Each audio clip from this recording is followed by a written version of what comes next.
ओम श्रीमद्भागवत तृतीय स्कंध सप्तम अध्याय श्री शुक उवाच एमन्ते मैत्रेय वाणी विदुर दृढ़ चित्ते शुणी आनंद मने व्याससूत कपोळे देइबे निहस्त रोमपूलक तार देहि पुच्छे मैत्रेय मुख चाहि विदुरोवाच भो मुनि एत विपरीत भ्रमे भ्रमयि मोर चित्त से हरि स्वभावे निर्गुण चिन्मात्र परम कारण लीला विहारे गुण क्रिया कि रूपे सर्जे तार माया बालक क्रीड़ा भाव जेन्हे एतन घटे अनुमाने इच्छा स्वभावे खेल तार एनो हे मोहर गोचर जे निद्रागत निज सुखे से किंपा मिसे एते दुखे जे गुणमयी माया बळे विश्वसर्जय अवहेळे पुणी पाळीण करे अंत व्यापारी पुरुष जे मंत जे जीवा आत्मा ब्रह्ममये किंपा अविद्या संग होए कर्म करई नाना मते जे देश काल पात्र अर्थे के मंते सृष्टि से करई से कर्म ताकु न लागई माया संजोगे निपातई अन्य पुरुष प्राय होई से एक सर्व आत्मा गति सकल क्षेत्रे तार स्थिति कर्मरु सुख क्लेश स्फुरे से किंपा एक कर्मे विहरे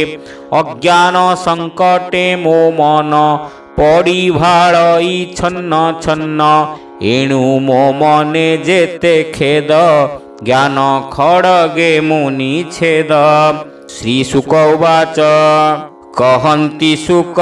मुनिवर शुण परीक्ष दंडधर हेमन्ते विदुरर वाणी सानंदे मैत्रेय शुणी विष्णु चिंतन अनुरागे हसी कहन्ति तार आगे मैत्रेय उवाच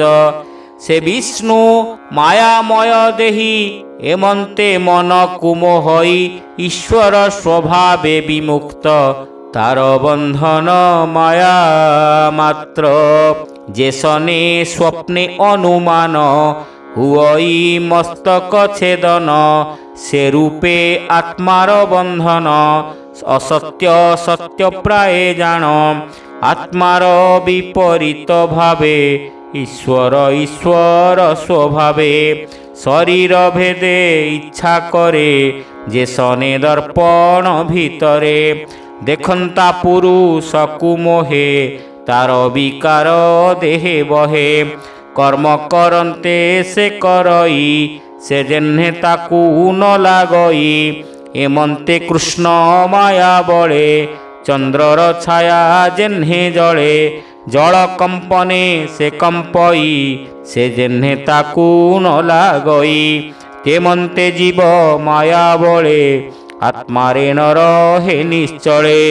जोगिए जोग ध्यान बळे आत्मारे रहन्ति निश्चले इंद्रिय तांकु न लागन्ति अंतरे निश्चले रहन्ति विष्णुर पाद से ही मते जेवा चिंतन्ति अविरते ताहांक देह क्लेश जेते दहन हुअन्ति समस्ते एणु कृष्णर गुण गाथा जे शुणे जे अभाव कथा अशेष क्लेश तांक देहे दहन हन्ति तृण प्राये से हरिपाद पद्मगंधे ଚିତ୍ତଲୋଭିତ ମକରନ୍ଦେ ନିତ୍ୟ ପିବନ୍ତି ଭୃଙ୍ଗ ପ୍ରାୟ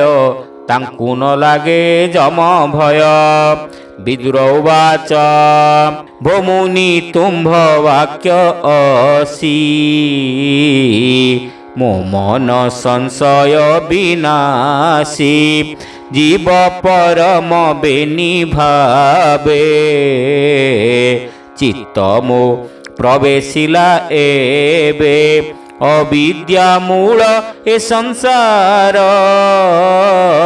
ସତ୍ୟ ଏ ବଚନ ତୋହର ବିଷ୍ଣୁ ମାୟାରେ ଜୀବ ଭ୍ରମେ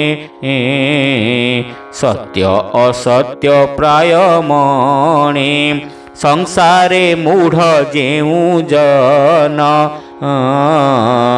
ଯେ ବା ଈଶ୍ୱରେ ଦୃଢ଼ ମନ ଏବେନି ସଂସାରୁ ତରନ୍ତି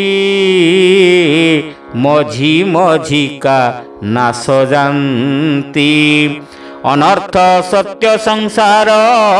ସତ୍ୟ ପ୍ରତୀତି ଯେ ମୋହର ତା ତୁମ୍ଭ ଚରଣ ସେବାରେ ନାସିବି ତୁମ୍ଭର କୃପାରେ ସାଧୁଙ୍କ ସେବା ଫଳ ଏହି କୃଷ୍ଣ ଚରଣେ ପ୍ରୀତି ହୋଇ ସେ ହରି ଚରଣ ପ୍ରସାଦେ ସଂସାରୁ ତରେ ଅପ୍ରମାଦେ ବୈକୁଣ୍ଠ ମାର୍ଗ ସାଧୁ ଜନେ ତାହାଙ୍କ ସେବା ଅଳ୍ପ ପୁଣ୍ୟେ ଦୁର୍ଲଭ ଅଟଇ ଜଗତେ ହରି କୀର୍ତ୍ତନ ଜହି ନିତ୍ୟେ ଇନ୍ଦ୍ରିୟ ମୋହଦାଦି ତତ୍ଵ ବିରାଟ ପୁରୁଷ ସହିତ ଏହାଙ୍କୁ ସର୍ଜି ନାରାୟଣ ଅଂଶେ ପ୍ରବେଶ ତହିଁ ପୁଣ ସହସ୍ରପାଦ ଉରୁହସ୍ତ ଯାଦେହେ ବ୍ରହ୍ମାଣ୍ଡ ସମସ୍ତ ବ୍ରାହ୍ମଣ ଆଦି ଚାରି ଜାତି ବିଶେଷେ ତାହାର ବିଭୂତି ବିସ୍ତାରି କହ ତୁ କାରଣେ क्षण संशय होए जेणे ए सृष्टि विस्तार कारणे जेमन्ते प्रजापति गणे सर्ग समेते प्रतिसर्ग मनु मनु अंतर भोग एहांक तहु वंश जेते वंशानुचरित सहिते विराज रूप देह मध्ये जेवा वसंती अध ऊर्ध्वे चतुर्दश लोक स्थिति के केते अंतरे बसंती देव मनुष्य पशुगण पक्षी पतंग भूमि तृण स्वेदज अंडज उद्भिज जेवा पुणी जरायुज एहांक सर्गर विभाग भूमुनि कह मोर आग एक जे गुणे जेबा अवतारे सृष्टि पालन अंत करे जेमन्ते सृजे श्रीनिवास तार महिमा तु प्रकाश जे वर्णाश्रमंक विभाग सुशील स्वरूप स्वभाव ऋषिंक जन्म कर्म जेते वेद वृक्षर शाखा केते यज्ञ विधाने वेद विधि जोग साधने जेते सिद्धि निष्काम सांख्य विद्यासार जे तंत्र मंत्रर विचार पाषाण्ड पथर वैषम्य जे अनुलोम प्रतिलोम जीवर गति जेते मार्गे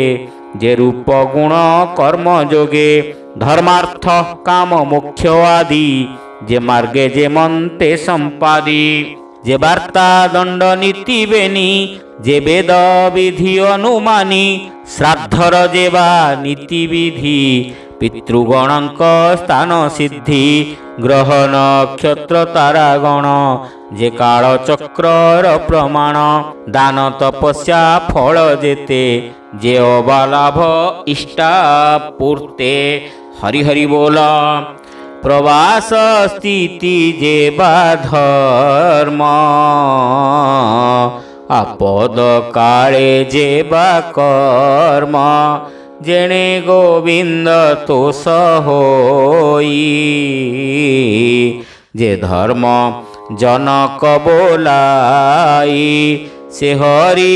प्रसन्न जे मन्ते भूमुनि कह दयाचिते सेवक शिष्य ऋषि गणे ज्ञान कहन्ति साधुपणे जे पुत्रे पिता तो सहोई स्वधर्म मार्गे शिक्षा देई दीनवत्सल जेणु गुरु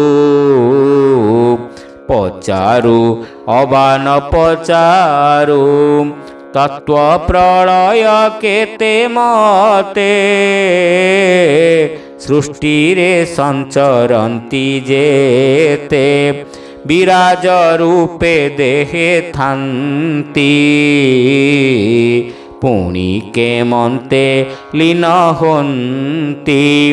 आत्मार स्थिति अबा काहि किबा स्वरूपे प्रकाशई जे गुरु शिष्यंक संवादे ज्ञान साधन्ति मोक्ष साधे ए आदि जेते प्रश्न मोर पंडित जने जे गोचर के मन्ते पुरुषंक देहे ज्ञान वैराग्य भक्ति होए ए जेते प्रसन्न मोहरी हरि महिमा इच्छा करी पुछिली तुम्भर अग्रते भूमुनि कह सर्वमोते जेणु माया रे पड़ी मोही ज्ञान विहीने अंध होई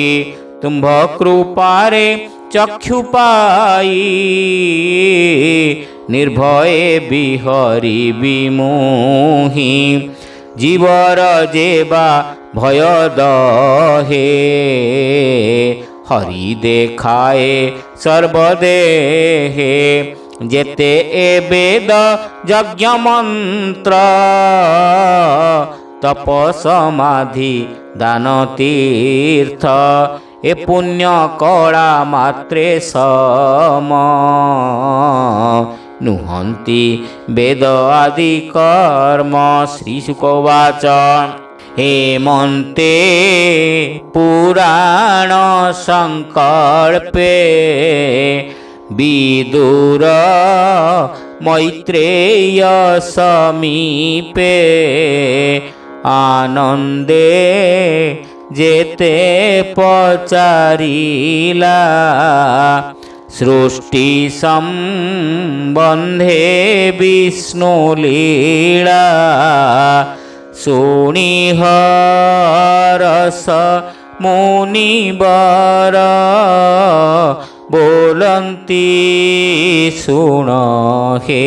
विदुर ए भागवत प्रश्नवाणी